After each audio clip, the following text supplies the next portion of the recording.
Imperative sentence part 5 में आपका स्वागत है। इसके पहले वाले वीडियो में हमने देखा था गेट V1 और गेट V3 और उसमें कुछ इस तरह का वाक्य था कि कपड़ा धोवो उसकी अंग्रेज़ी क्या होती है और कपड़ा धुलवाओ उसकी अंग्रेज़ी क्या होती है। आज हम कुछ विशेष शब्दों को देखेंगे, आप इन शब्दों को ध्यान से देखिए। Run, weep, laugh, feel, understand, jump, play, speak, believe, dance, sleep, shit, ये ऐसे शब्द हैं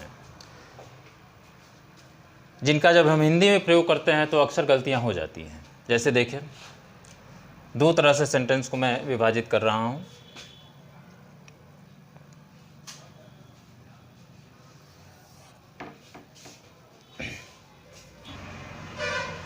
जैसे एक सेंटेंस देखें,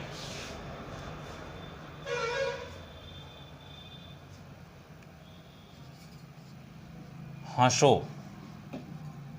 हमको आदेश देना है कि हंसो, सामने वाले से कहना है हंसो, यही आदेश है। तो इसकी सिंपल सी इंग्लिश हो जाएगी लाफ, LAUGH, लाफ। लेकिन अगर हमको आदेश ये देना हो कि हंसाओ,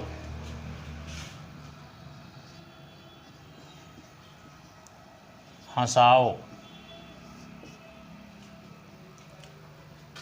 अब हंसने की भी अंग्रेजी लाफ है और हंसाओ की भी अंग्रेजी लाफ है।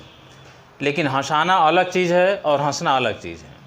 जब हम किसी से कहते हैं कि हंसो तो वह व्यक्ति खुद हंसता है, लेकिन जब हम उससे कह रहे हैं कि तुम किसी और को हंसाओ तो वह खुद हंसता नहीं है, बल्कि कुछ ऐसी एक्टिविटी करता है, कुछ ऐसा काम करता है कि सामने वाला या दूसरा व्यक्ति जो है हंसने लगता है। यानी कि वह एक कारण बनता है, जिसको मैं आदेश देता हूँ वह एक कारण बनता है दूसरी क्रिया के होने का। यानी जब मैं कहता हूँ कि हंसाओ तो कुछ ऐसा वह करता है कि थर्ड पर्सन जो है हंसने लगता है। और इसके लिए हम प्रयोग करते हैं मेक का। यानी कि आज इम्परेटिव सेंटेंस में आप पढ़ रहे हैं मेक का प्रयोग। कल पढ़े थे गेट का प्रयोग, आज मैं पढ़ा रहा हूँ मेक का प्रयोग। यानी इसी लाफ के साथ अगर मेक शब्द यूज कर दिया जाए, यानी कि अगर इसको हम लिख दें मेक लाफ, तो मेक लाफ का अर्थ हो जाएगा हंसाओ। अब इसको थोड़ा सा विस्तारित करते हैं। मेक की स्पेलिंग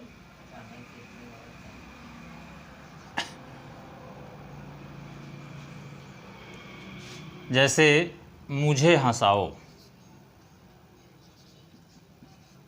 मुझे हंसाओ।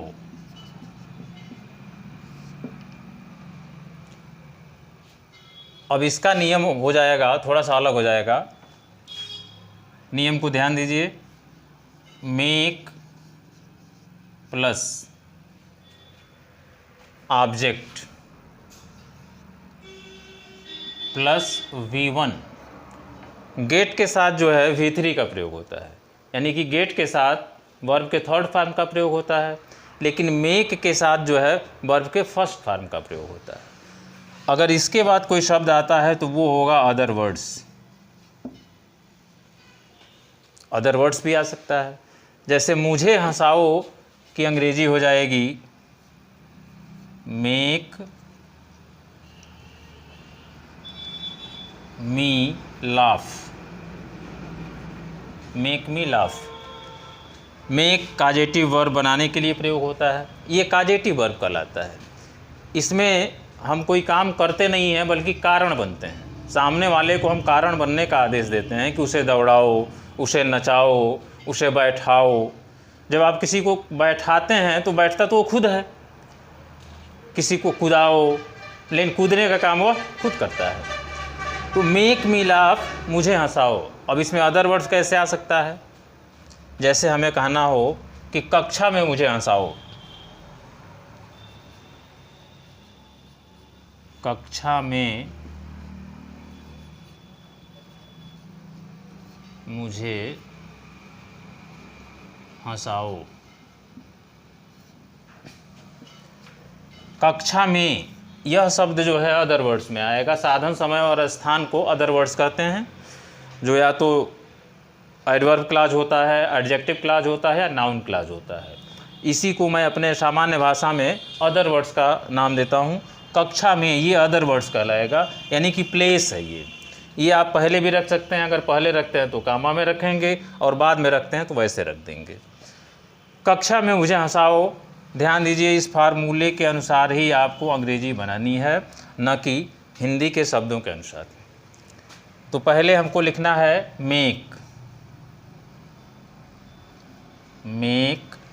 इसके बाद ऑब्जेक्ट, ऑब्जेक्ट यहाँ मुझे है, make me.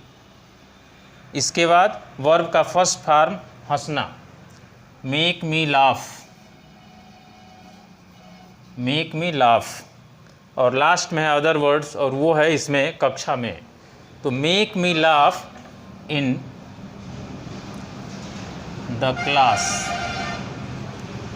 Make me laugh in the class. फिर से ध्यान दीजिएगा कि हंसो इसी अंग्रेजी लाफ है, लेकिन हंसाओ अगर हो गया तो लाफ नहीं होगा। उसके लिए आपको मेक का प्रयोग करना पड़ेगा, मेक लाफ। मुझे हंसाओ, मेक मी लाफ। कक्षा में मुझे हंसाओ, make me laugh in the class. अब दूसरा एग्जाम्पल देखते हैं।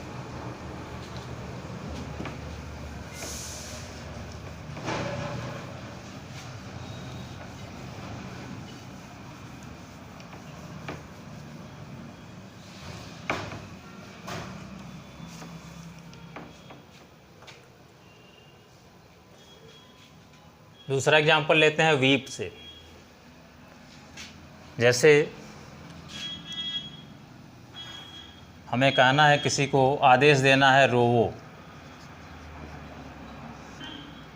ये एक इम्परेटिव सेंटेंस है। इम्परेटिव सेंटेंस का मतलब होता है एक वर्ब, सबसे छोटा वाक्य इम्परेटिव सेंटेंस होता है। उसमें हम सिर्फ वर्ब को बोल देते हैं और जो वर्ब बोल देते हैं वही आदेश हो जाता है। इसकी इंग्लिश हो जाएगी वीप। अब काजेटिव वर्ब में इसको क्या करेंगे, रुलाओ। अगर कहना हो रुलाओ, रुलाओ। तो रोना की अंग्रेजी तो वीप होती है, लेकिन रुलाना की अंग्रेजी के लिए आपको मेक बनाना, मेक का प्रयोग करना पड़ेगा। Make weep.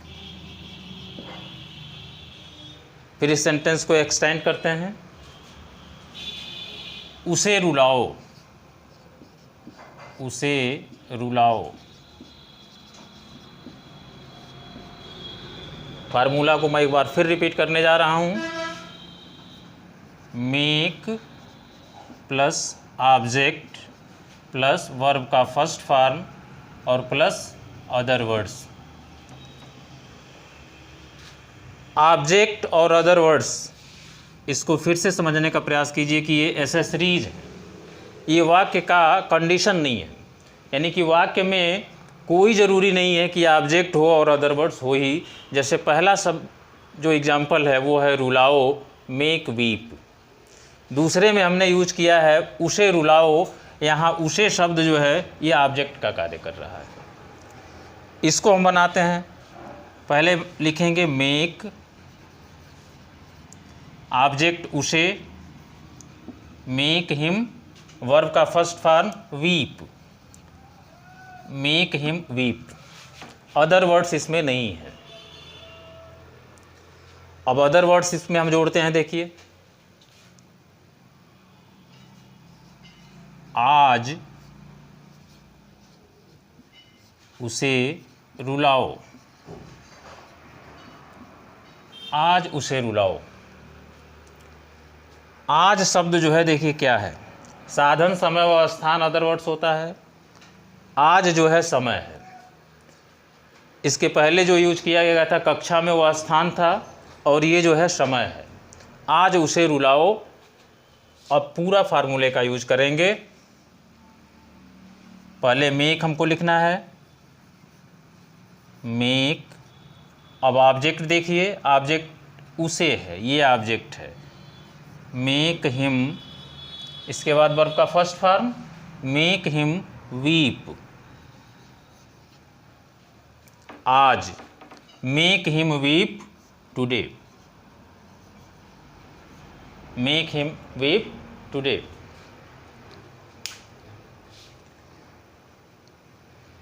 अब एक तीसरा एग्जाम्पल दे रहे हैं ताकि कॉन्सेप्ट क्लियर हो जाए।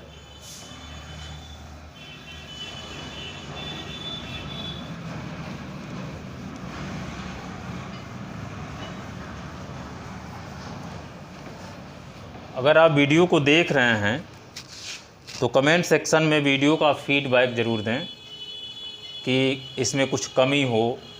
अगर आप पसंद कर रहे हैं तो लाइक, शेयर और कमेंट ज़रूर करें ताकि उत्साह बना रहे। अगला एग्जाम्पल मैं लेता हूँ डांस।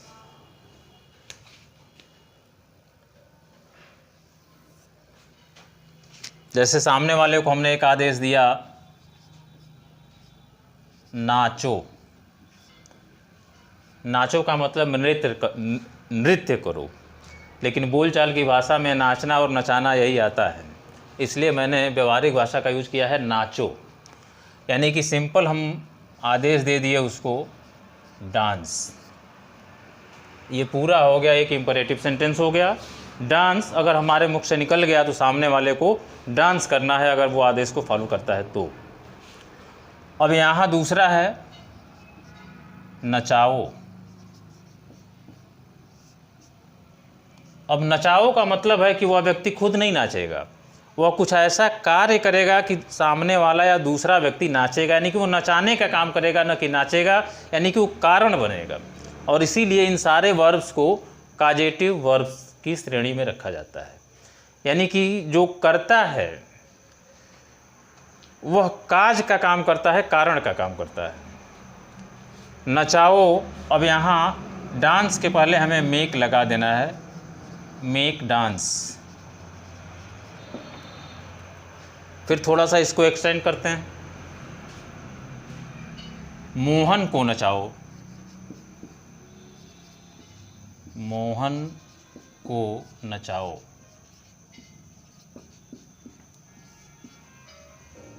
फार्मूले को फिर मैं रिवाइज कर रहा हूँ,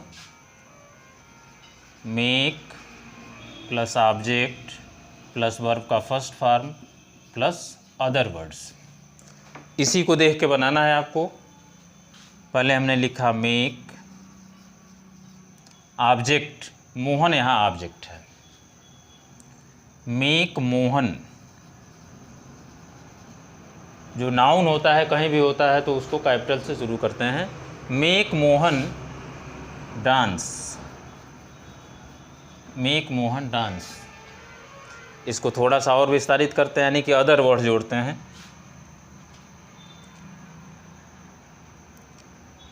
मोहन को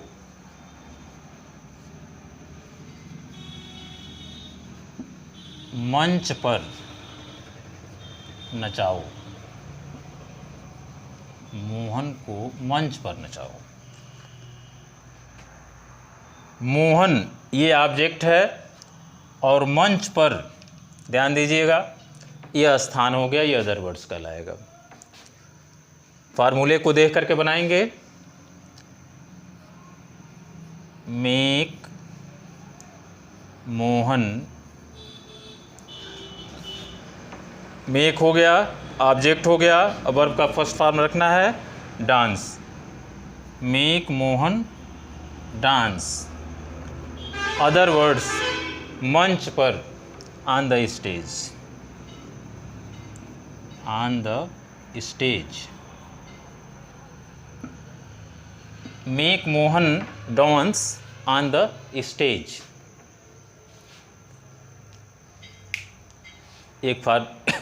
एक एग्जाम्पल और देखिए,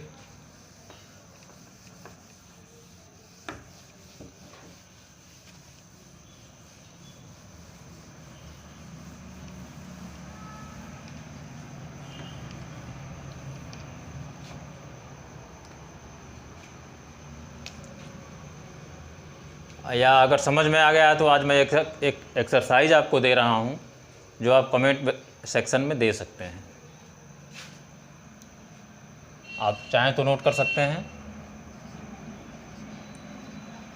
उसे कुदाओ, उसे कुदाओ। मुझे मत दौड़ाओ, मुझे मत दौड़ाओ।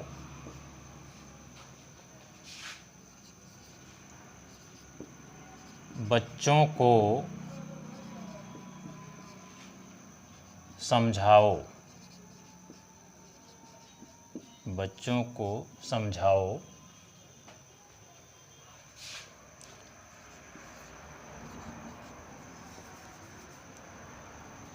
उसे विश्वास दिलाओ, उसे विश्वास दिलाओ। और पांचवा और आखिरी,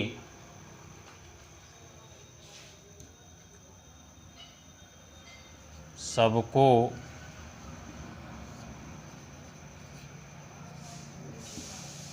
कुर्सी पर मत बैठाओ।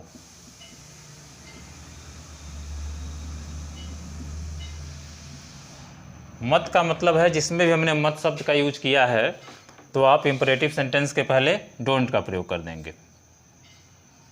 यानी मूल जो कॉन्सेप्ट है इंपरेटिव सेंटेंस का वो वही है कि अगर मत शब्द आया है तो डोंट करेंगे, कभी मत अगर आया है तो नेवर का प्रयोग करेंगे। इसमें निगेटिव भी मैंने देने का प्रयास किया। मुझे मत समझाओ, एक नेगेटिव का एक उदाहरण देख लीजिए। मुझे मत समझाओ, मुझे मत समझाओ। बहुत ही कॉमन सेंटेंस है, डेली लाइफ में हम लोग हमेशा यूज करते हैं। मुझे मत समझाओ, इसमें पहले डोंट आएगा। Don't make me understand,